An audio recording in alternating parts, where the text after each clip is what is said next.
काम करो क्योंकि यार ये तो बना दिया ये छोड़ा है हम इस तारीख पर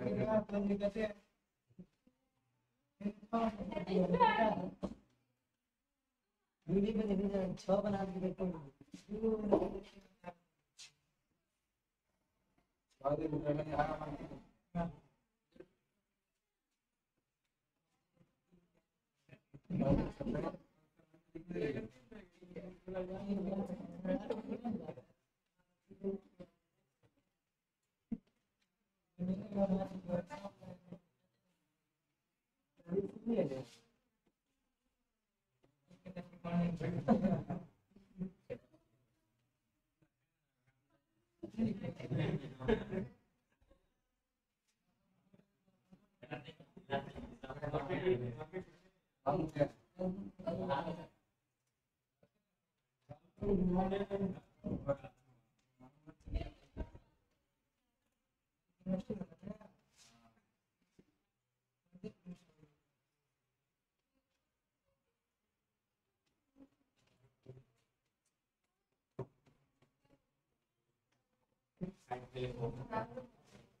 समोसा खा लेती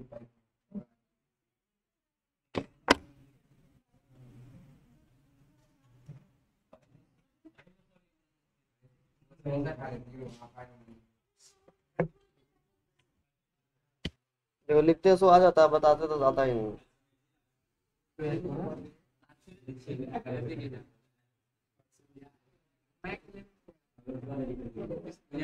क्यों रहता हूँ मन में तो चल रहा ला फोटो खींचिए यार सरकार फोटो नहीं भेजिए दिखाइए नहीं था फोटो तो क्लास नहीं करता है बना के वायरल और वायरल हो जाती है तो भी दुकान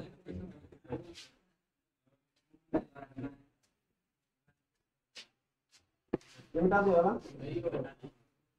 लड़की तो क्या करी बाल उसको और अच्छा लगता है बाहर बैठे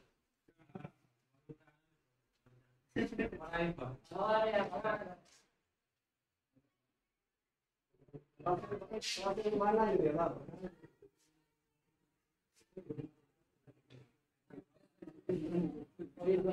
क्या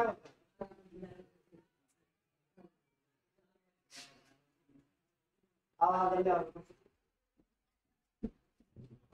मेरे कॉलेज क्या हुआ दिखाई डाला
चलो अब 1 मिनट रुक जाता हूँ। चलो आए शांत रहो तो। चलो सुनो सुनाते हैं तो। सीक्वेंस मैंने क्रमागत बेस पे मैंने क्या किया, प्रोटीन को ओपन किया है ना। प्रोटीन एक फंसा हुआ संरचना था, जैसे धागा को समेटते हैं उसी तरीके जो फंस जाता है, तब प्रोटीन को एक फंसा हुआ होता है, मतलब अल्फा अमीनो एसिड कुछ टेढ़ा कुछ सीधा कुछ ऐसे करके घुमा हुआ होता है। तो कैसे प्रोटीन फाइनली बनता है, तो मैंने बोला प्रोटीन जो बनता है उसमें क्या होता है, उसको मैंने जब गुत्थी को सुलझाना स्टार्ट किया तो एक को मैंने बोला प्राइमरी स्ट्रक्चर खोला, तो एक को मैंने बोला सेकेंडरी स्ट्रक्चर, एक को मैंने बोला टर्सरी स्ट्रक्चर। तो सुनो, प्राइमरी स्ट्रक्चर में क्या होता है, जब alpha amino acid peptide bond के थ्रू केवल सीधे रेखा में जुड़ा हुआ होता है, इसमें कोई और अदर से इंटरेक्शन वगैरह नहीं होता, ठीक है। जब मैंने देखा था इधर हेलिकल वाला जो था मेरे पास सर्पाकार कुछ बन रहा था अल्फा अमीनो एसिड, अब कुछ बीटा प्लीटेड शीट बन रहा था, तो ये सब जो झुक जाता है इसको बोलते हैं सेकेंडरी स्ट्रक्चर बोलते हैं। इसमें पेप्टाइड चेन के अलावा, पेप्टाइड श्रृंखला के अलावा क्या है, हाइड्रोजन बॉन्डिंग लगता है, हाइड्रोजन बंधन रहेगा तो उसको बोलते हैं सेकेंडरी स्ट्रक्चर ऑफ प्रोटीन। कुछ क्या होता है, कुछ अल्फा अमीनो एसिड जो जुड़ा हुआ होता है वो ज्यादा मुड़ा हुआ होता है, ज्यादा मुड़ा हुआ कहने का मतलब इसमें बहुत टाइप का इंटरेक्शन लगा हुआ होता है। पेप्टाइड के अलावा हाइड्रोजन बॉन्डिंग है तो सेकेंडरी बोलेंगे, पेप्टाइड के अलावा हाइड्रोजन बॉन्डिंग है, साथ में और बहुत सारा इंटरेक्शन है। तुम लोगों को बताए थे हम कि मॉलिक्यूल के बीच में कई टाइप का इंटरेक्शन लगता है, पता है क्लास 11 में पढ़े तो force of attraction, ion dipole interaction, dipole dipole interaction, ion induced dipole interaction, सब बताए थे। और साथ में सबसे लास्ट में क्या बताया था, हाइड्रोजन बॉन्डिंग, ये बताए थे वहां पे। तब कुल मिला के बस इतना दिमाग में डाल लो कि ये जो ज्यादा जो मुड़ा हुआ जो संरचना होता है उसको बोलते हैं त्रिविक्रम संरचना बोलते हैं। इसमें पेप्टाइड चेन तो है ही, साथ में हाइड्रोजन बॉन्डिंग भी होगा, उसके अलावा भी और बहुत सारे का इंटरेक्शन होता है, जैसे बोलते हैं द्विध्रुवीय आकर्षण बल मॉलिक्यूल के बीच में देखने को मिलेगा, जैसे होता है डाई सल्फाइड बॉन्ड, दो सल्फर एटम के बीच में देखने को मिलेगा, कुछ आयनिक बॉन्डिंग भी इसमें देखने को मिलता है, तो हाइड्रोजन बॉन्डिंग के अलावा और बहुत सारा जब इंटरमॉलिक्यूलर इंटरेक्शन होता है तो वो क्या कहलाता है, तृतीयक संरचना कहलाता है। सिंपल सा इसका पॉइंट है, जब अल्फा एमिनो अम्ल के बीच क्या होता है, पेप्टाइड श्रृंखला होता है, पेप्टाइड श्रृंखला होता है, हाइड्रोजन बंधन होता है, एवं इसके अलावा और कई प्रकार का क्या देखने को मिलता है, आकर्षण देखने को मिलता है, जैसे डाइसल्फाइड, द्विध्रुवीय आकर्षण बल, आयनिक बॉन्ड एक्सेट्रा, वो तृतीयक संरचना का क्या करता है, फॉर्मेशन करता है।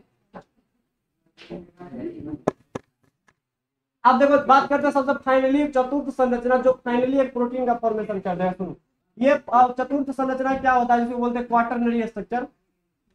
मान लो ऐसे करके मैंने एक प्रोटीन बना दिया, तो एक स्ट्रेट चेन है, एक मेरे पास फोल्डिंग किया हुआ ऐसा हो सकता है जिसको सेकेंडरी बोलेंगे, ऐसा भी हो सकता है सेकेंडरी में। अब जाते जो मुड़ा हुआ होता है ऐसा करके जो मुड़ा हुआ होता है क्या बोलेंगे, टर्सरी, मतलब टर्सरी बोलेंगे, यानी तृतीयक संरचना बोलते हैं। अब ये जो देखो, या तो ये फाइनली एक प्रोटीन बना लेगा, ये जो मैंने प्राइमरी सेकेंडरी टर्सरी मैंने लिखा, ये फाइनली एक प्रोटीन बन जाएगा। या कभी कभी कुछ प्रोटीन ऐसा भी होता है जो एक से ज्यादा पॉलीपेप्टाइड चेन से जुड़ा बनता है, या तो एक फाइनली एक प्रोटीन बन जाएगा, तो प्राइमरी सेकेंडरी और टर्सरी से एक प्रोटीन का निर्माण हो जाएगा। जैसे इंसुलिन जो होता है ना, वो ऐसा ही कुछ होता है, इसमें चतुर्थ संरचना नहीं होता। चतुर्थ संरचना के लिए क्या होना चाहिए, एक से ज्यादा पॉलीपेप्टाइड चेन जब जुड़ता है तो वहां पर भी एक प्रोटीन फॉर्मेशन होता है। बहुत टाइप का प्रोटीन होता है नेचर में, तो ये वाला जो है वो मेरे पास प्राइमरी सेकेंडरी और टर्सरी से ही कंप्लीट हो गया है। लेकिन कुछ प्रोटीन ऐसा भी होता है जो क्या होता है, एक से ज्यादा पॉलीपेप्टाइड चेन से बनता है। बताओ ये कैसा पेप्टाइड चेन है, जो बहुत सारा पेप्टाइड मिलकर जुड़ा होता है, क्या बोलते हैं इसको, पॉलीपेप्टाइड चेन बोल देंगे। एक पॉलीपेप्टाइड चेन और है, दूसरा और है, तीसरा या और है, तो ऐसे करके फाइनली प्रोटीन बनता है, तो और बनता है, जिसको बोलते हैं चतुर्थ संरचना बोलते हैं। देखो एक पॉलीपेप्टाइड का चेन ये है, दूसरा पॉलीपेप्टाइड का चेन ये है, तीसरा ये है, ऐसे करके जब बहुत सारा होता है आपस में, और आपस में जो होता है ना, ये इंटरेक्शन जुड़ जाता है। जैसे बोलते हैं दो मॉलिक्यूल में जो इंटरेक्शन लगता है, वैसे दो पॉलीपेप्टाइड चेन के बीच में क्या लगता है, इंटरमॉलिक्यूलर इंटरेक्शन लगता है, आकर्षण बल देखने को मिलता है, जिसके कारण क्या होता है, चिपक जाता है आपस में और फाइनली एक प्रोटीन बना लेता है, जिसको बोलते हैं चतुर्थ संरचना। तो एक पॉलीपेप्टाइड चेन से जब ज्यादा होता है तो उसे क्या बोलते हैं हम लोग, फोर्थ स्ट्रक्चर ऑफ प्रोटीन बोलते हैं। इसका डेफिनेशन क्या लिखेंगे, जब एक से अधिक पॉलीपेप्टाइड का श्रृंखला जो होता है, 1 2 3 एक से ज्यादा होता है, वो आपस में क्या होता है, अंतर आणविक आकर्षण बल के साथ क्या होता है, जुड़ता है, चिपकता, मतलब फोर्स ऑफ इंटरेक्शन के साथ जुड़ता है। तो वो क्या करता है, वो प्रोटीन का चतुर्थ संरचना कहलाता है, या प्रोटीन का फोर्थ संरचना क्या करता है, वो फॉर्मेशन करता है। तो एक लाइन में हम एक चीज बोलना चाहेंगे, एक प्रोटीन कंप्लीट करना हो तो प्राइमरी सेकेंडरी या टर्सरी से भी हो सकता है, छोटा प्रोटीन बनेगा वो। जब कोई बड़ा सा जिसका स्टेप होता है वो क्या होता है, जब एक से ज्यादा पॉलीपेप्टाइड चेन जुड़ता है तो ये भी एक प्रोटीन बना सकता है। तो अलग अलग टाइप का प्रोटीन हो सकता है, या तो प्राइमरी सेकेंडरी टर्सरी से भी बन जाए, या जब एक से ज्यादा पॉलीपेप्टाइड चेन जुड़ता है तब पर भी एक प्रोटीन का फॉर्मेशन होता है। इसमें हम बोल सकते जैसे हो गया इंसुलिन होता है, वो ऐसा होता है, जैसे हीमोग्लोबिन प्रोटीन होता है, वो कुछ ऐसा होता है। तो इसका एग्जाम्पल वगैरह लिखा देंगे अगले क्लास में। चलो टाइम हो गया, चलो लोगों को